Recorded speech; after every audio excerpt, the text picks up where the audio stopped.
no longer look at it as a shelter, so that he can take deep shelter in his relationship, and he can actually cry to the holy name. So this is one methodology that Srila Prabhupada and the Acharyas have given us, is to cry to the holy name. When I first got here, I attended Pran Govinda Prabhu's Saturday night Bhagavatam class, and he was citing a reference from the Adi Purana, which describes that one who cries to Krishna, he purchases Krishna, he brings Krishna under his control. So there's a very powerful exchange that takes place, and this is a genuine cry from the heart. I remember when Satsvarup Maharaj published his Japa Reform Notebook, he spoke about how, well, if you can't cry to the holy name, then cry that you can't cry, and if you can't cry that you can't cry, then cry that you can't cry that you can't cry. But on some level, there should be this crying. So it should come from the heart, a very sincere request to the Lord to engage me in your service, simultaneously disentangle me from material contamination. So that's a very powerful method. The other thing that comes to mind of how we can accelerate our advancement by effectively chanting the holy name, in the Chaitanya Charitamrita, Krishnadas Kaviraj describes how we should string with the holy name and wear it around our neck, the third text of Shashastakam, Chanadapi Sunichena, Tror Eva Sahishnuna, Amanina Mananena, Kirtanina Siddhahari.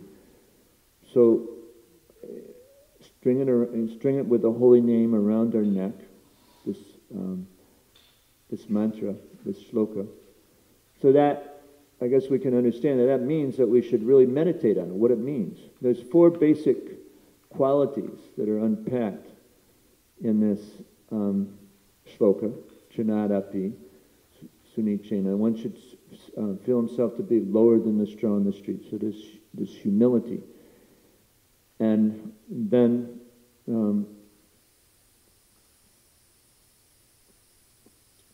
Choror Iva Sahishnuna, to be more tolerant than a tree. Now, interestingly enough, Bhaktivinoda Thakur, in his Sri Sanmodan Bhashya, this is one of his commentaries on Shashastakam, he describes this quality as compassion without envy, free from envy. Now that seems like a kind of a long stretch of that, more tolerant than a tree.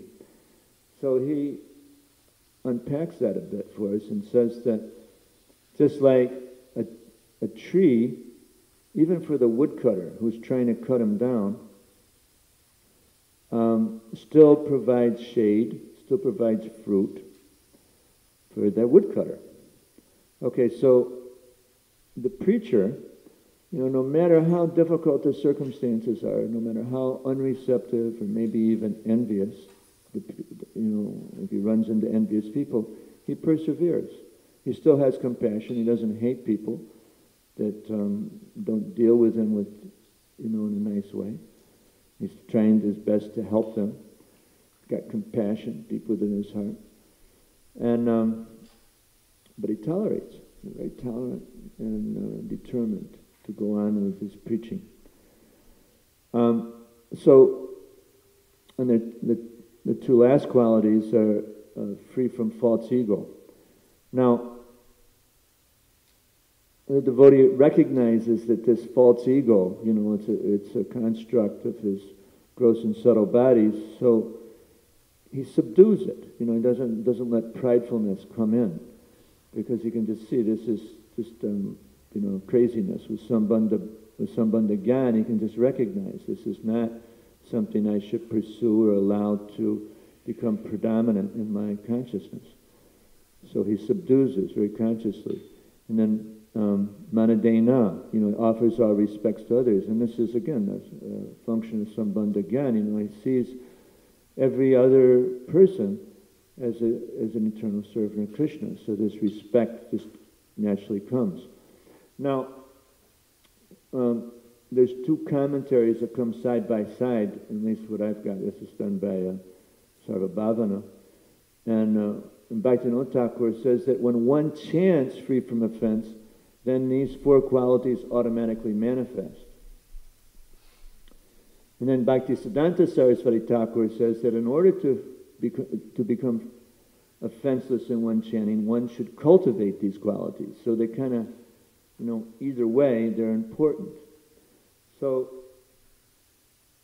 sometimes when we actually think about what does it mean to be humble, it's not such a, sometimes it's a little evasive, it's kind of like, well, sometimes we're show battle in our humility, well, Prabhu, and then we don't so much feel it, but how to actually get there, of course, by offenselessly chanting, we get there if we have an intense cry to the holy name, we're very, very attentive, then it will gradually awaken. But also, Bhaktivinoda Thakur gives some kind of tips as to how we can do this, in his commentary on it, which I found quite helpful, because it's such an important verse, and this whole aspect of humility is sometimes a little difficult to assess. He starts out by saying, and kind of going back to this, not to digress, but going back to this verse that I quoted in the beginning from the 11th canto, Bhayam Duti Yabi Neveshatashad Ishari Petasho Viparyo Shmiti. So this role reversal, rather than seeing oneself as Krishna's servant, one becomes Krishna's competitor. So here's the gopis, they're completely surrendered to Krishna. Their desire is only to please Krishna. This is what's described as love by Krishnadas Kaviraj in the 4th chapter of Adi Lila. And on the other end of the spectrum is the gross materialist, and what he's trying to do is satisfy his own senses. So the gopis are trying to satisfy Krishna's senses and please him. That's their very, very deep, heartfelt desire. The gross materialist, his desire is to satisfy his own senses. So on this spectrum, as we advance in Krishna consciousness, we gradually move to this position of just focusing entirely on trying to satisfy Krishna's senses, not worrying about our own. And okay, so in doing that, this is, we could actually say this is an extremely humble position the gopis have, because they've given up, like in the previous verse, all of their bodily considerations, everything attached to their body, they just gave it up. They just wanted to serve Krishna. In one sense, we could say that this is what humility is all about, that I'm not concerned with satisfying myself, my senses, my mind. I'm simply concerned with satisfying Krishna. So that's one way of looking at it, whereas this person over on this end of the spectrum, the gross materialist, all he's thinking about, how I can, squeeze some pleasure out of this for myself. What a puffed up position. He's Krishna's competitor. Right? He's putting himself in the center of the universe. Extremely prideful. Right? Does that make sense? Okay, so then Bhaktivinoda Thakur in his presentation, on Chunarapi Sunichena, he describes that when one begins to chant the holy name, then there's a natural kind of an awakening of an abhorrence to the mundane. This doesn't have anything to do with me. He doesn't want this. It doesn't have to do with my spiritual life. And I'm in my constitutional position, I have nothing to do with the material. So this is something that starts awakening. And then he starts thinking, I've estranged myself from the Lord, and therefore I've been strapped to the wheel of repeated birth and death. This is the thought process that someone that's awakening Chinadapi Sunichena. And as a result of being strapped to this wheel of repeated birth and death, I'm suffering untold miseries. And then he realizes that by the association of his guru or gurus and other Vaishnavas, that the only way out of this situation is devotional service. There's no other recourse but to go this direction. He begins to understand this more and more and more. There's no relief from the distresses of this material world except by taking shelter of Krishna and Krishna consciousness. And then with devotional service, he becomes reinstated. He understands, I'm being reinstated in my constitutional position, and in this way, develop my love for Krishna. It's just the precursor to that. And then, prior to being released, from the change of material existence, he's focused on yukta vairagya, and coupled with sambandha gyan, he accepts only that which is necessary to keep body and soul together. This is another aspect of humility. Yukta vairagya is just using everything in Krishna's service, not using it for his own gratification. And then coupled with sambandha gyan, he just proceeds with life, and just taking the very basic necessities, not trying to accumulate a lot for his own personal pleasure. Because when this consciousness is there, when the consumer consciousness of American culture is prominent, it blocks one's understanding of his relationship with Krishna. So, chanting Hare Krishna is really a 24-hour engagement. Prabhupada would say that we should use our best intelligence to chant Hare Krishna. Now, that seems like an odd statement. It doesn't seem like it takes that much intelligence to chant Hare Krishna. It's only 32 syllables and 16 words. You say it over and over again. But what he meant by that is that we arrange our lives in such a way to optimize our chanting. So in other words, our whole lifestyle should be groomed in such a way that we can get the most out of our japa. We take rest early, we don't eat a huge meal so that we're wide awake. Don't eat a big meal before we take rest, so we're wide awake so we can very attentively chant. That's another form of inattention, is to be drowsy, sleepy. So we give everything to that, understanding this is the highest priority in our life. So we arrange everything in our life so that we can, chant the best possible rounds. Now, that's not always so easy to do. Some of us have jobs, different occupations, different, under the circumstances that we are in life, some things maybe aren't so favorable, but we should in somehow or other move it in that direction so it becomes increasingly favorable. So this is what Bhaktivinoda Thakur says, and he says also our prarabdha karma, we should see that this has nothing to do with my real spiritual life.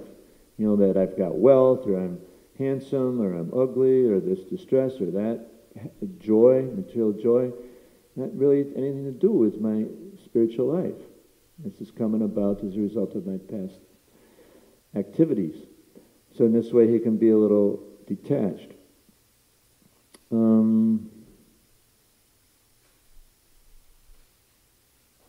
Then Bhaktivinoda Thakur describes how the false ego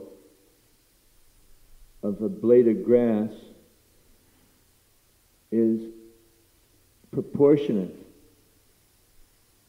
It's not disproportionate like someone in a human body would just become so proud. It's just a natural proportion. So, and then he describes, how we should just very, very, very actively try to subdue a pridefulness. Take credit for what really isn't ours. Okay, so this compassion without envy, this choror iva sahishnuna.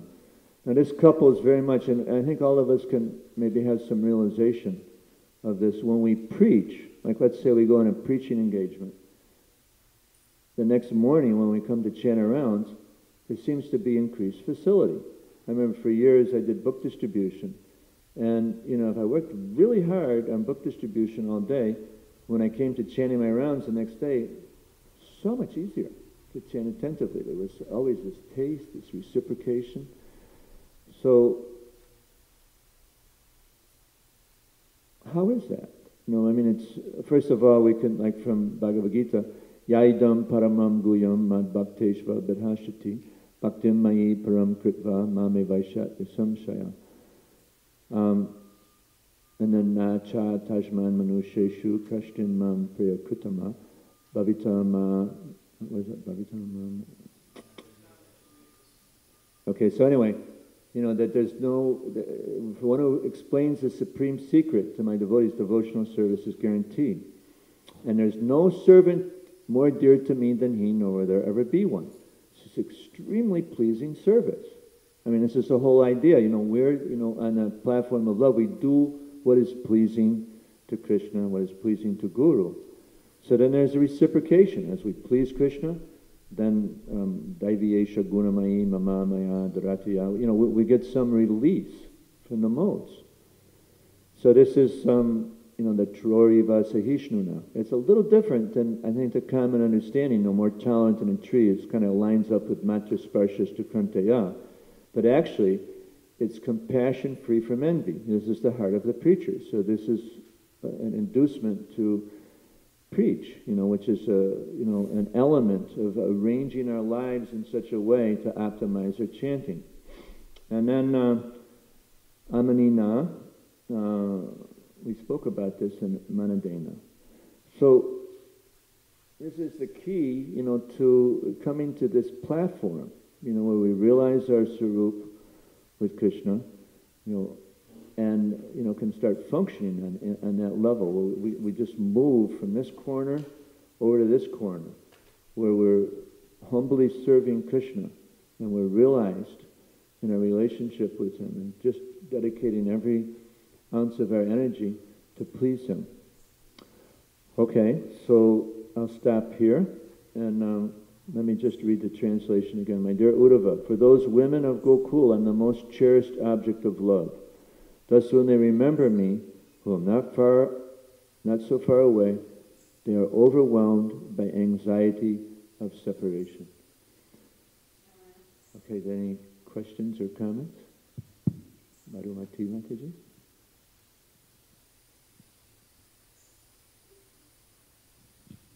Thank you for your nice class. My question is there a way to cry for Krishna without necessarily experiencing material miseries, and besides praying like Mother Kunti? Yeah, well, that's kind of a preliminary stage, when we cry only when we're in misery, right? But then as advancement unfolds, because of the taste, that we experience in chanting, this cry kind of morphs into like, please Krishna, let me please you, and it's just, this is my life, this is what I need to do, just please engage me in your service, please reveal to me our relationship, please let me understand you.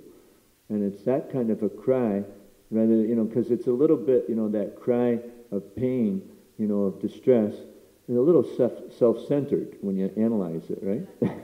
We're a little bit on this side of the spectrum, And as we move over, then the cry is, more motivated by, this,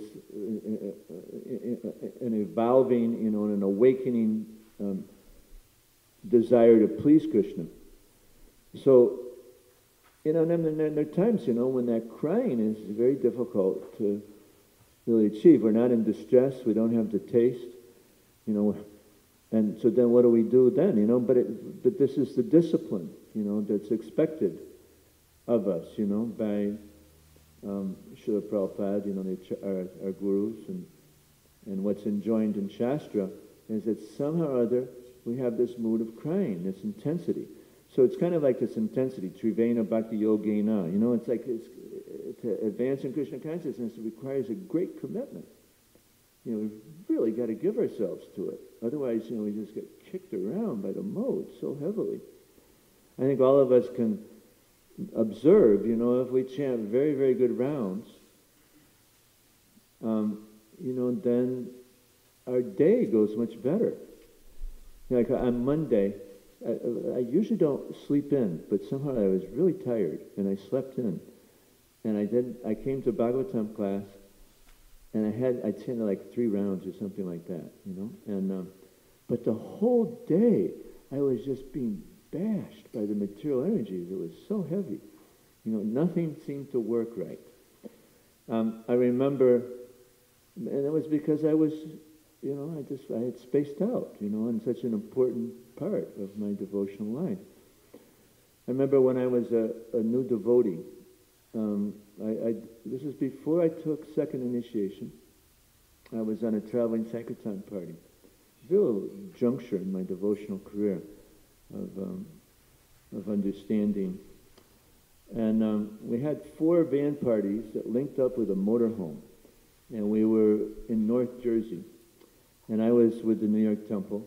Ramapad Swami was Ramapad Das Brahmachari that time, and he was the temple president. And he came out to spend the night with us in the morning program. And you know, we had the morning program. You know, in those days, all of the brahmacharis in the New York Sankirtan department had to get up at 2 a.m. That was the standard. And so we would get up, and we had 2-gallon jugs, 1 jug for soaping up, and one jug for washing up. They were milk jugs, you know. And that was like a big part of our. We had a one of those like crates that you see in like a Whole Food market, you know, with that has like spinach in it or something. So it's like, well, actually, we actually had a BTG box. That was our possession. So actually, the 2-gallon jugs was even more than what we had for our possessions. So it was quite an austere life. So we get up at 2, and we start chanting, and then we have Mangal Artik. And we had Mangal Artik in the motorhome. And Ramapad Swami led Mangal Artik. And then we chanted Japa together. And then we had Guru Puja and a Bhagavatam class. And I don't remember the specific verse that he gave the class on, but it was from the 2nd chapter of the Bhagavatam. You know, real famous chapter. So many verses are, like Prabhupada's quoted throughout his books. But somehow or other, he focused on chanting good japa. And he gave examples of what he'd observed during the japa period of those that weren't chanting good japa. He gave the example of dive bomber japa, Hare Krishna, like that, you know. And then radar japa, you know, where like Bhakta so-and-so's looking all over the place, looking at the crook, and obviously not paying attention, you know, to his japa. And so anyway, I walked out of that class realizing that my japa wasn't good.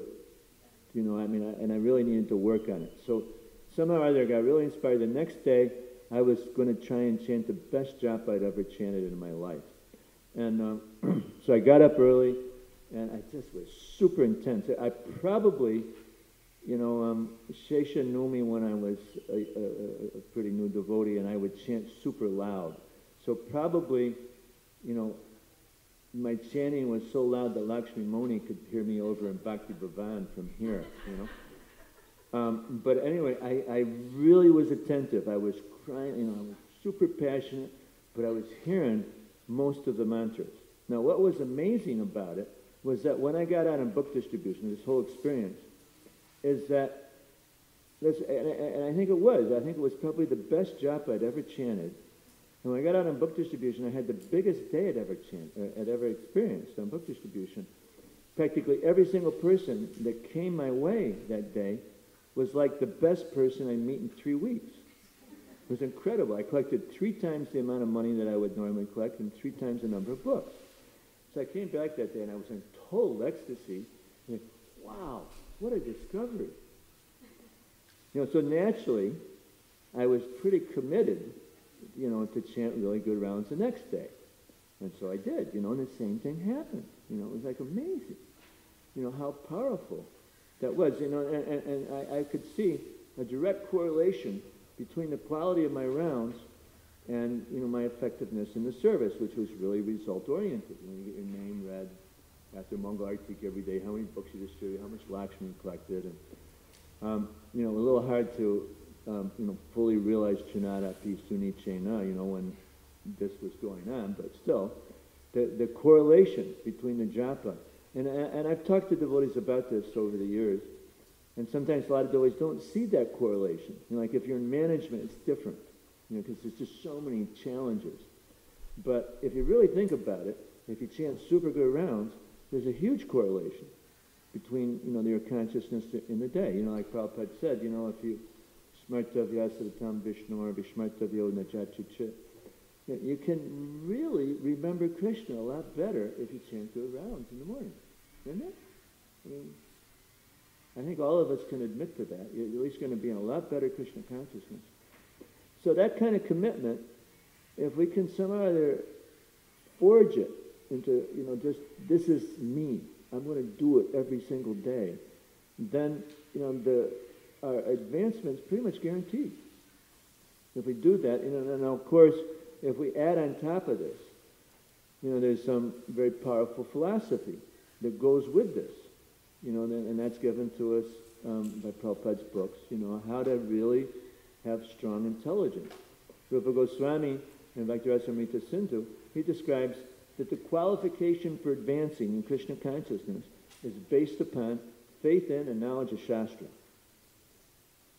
Okay, so what does it mean to advance? Advancing means to develop love and attraction for Krishna, which is what the gopis have.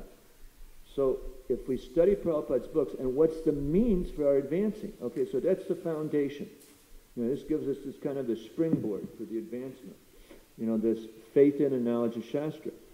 But the actual facility that is the most prominent facility, the most prominent anga for our advancement is the chanting of Hare Krishna. So this is actually what takes us from this corner of the dais over to this corner. Nam, Rup, Guna, Lila, the acharyas all describe this.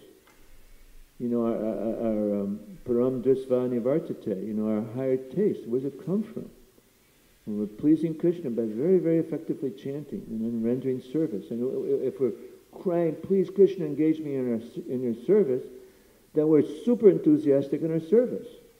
Because it just goes together. You can't really cry sincerely to Krishna to engage you in service if you don't do service. Right? I mean, it's not very sincere. Here's the facility. Okay, so go for it, Bubba. Right?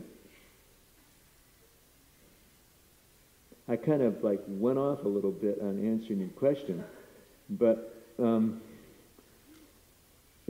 that's the whole thing. This utsaha nishjaya daryat. This is a triad of success in Krishna consciousness, and we apply it to our japa. And from that, it's just like the foundation. And it enables us to function within the antaranga shakti. Just like my experience on that day of book distribution, after giving everything I could to chant good rounds, and my results were just phenomenal. I was so much bliss. Everybody that came my way immediately wanted, they were reaching for their wallets even before I asked for a donation. On the other hand, if we're inattentive, if we don't have utsaha in our chanting, then Bahiranga Shakti. What is that? What is the function of the Bahiranga Shakti? It's to beat us, to just kind of punish us for our independent spirit. Now, this not only, my experience is, not only is this individualized, but it's also, there can be a collective impact. Somehow or other, by Krishna's arrangement, I've been in situations since 1987 of taking messes and trying to revitalize them. You know, kind of like projects that fell apart, like in '87, somehow or other, I got the service of getting of helping to get book distribution going again. You know, and what I found is that for a project, and not just that, then I took a post-Rameshwar temple that was a disaster and helped to revitalize it. I had to serve as temple president.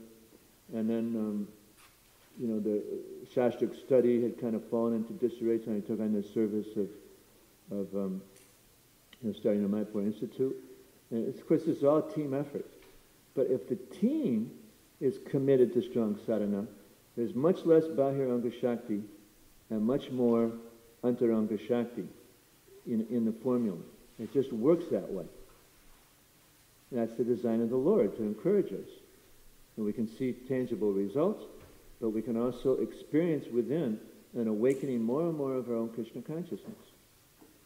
So the Bahiranga Shakti, you know, this is how we get, you know, the distresses, right? So the Antaranga Shakti is the bliss. So Madame Mahan and I were talking a couple days ago. We have a choice. We either get kicked from behind, you know, by the Bahiranga Shakti, or we can be pulled ahead by the Antaranga Shakti. Anyway, so I should stop here. I think people are starting to leave. And I'll go to Srila Prabhupada. Hare Krishna.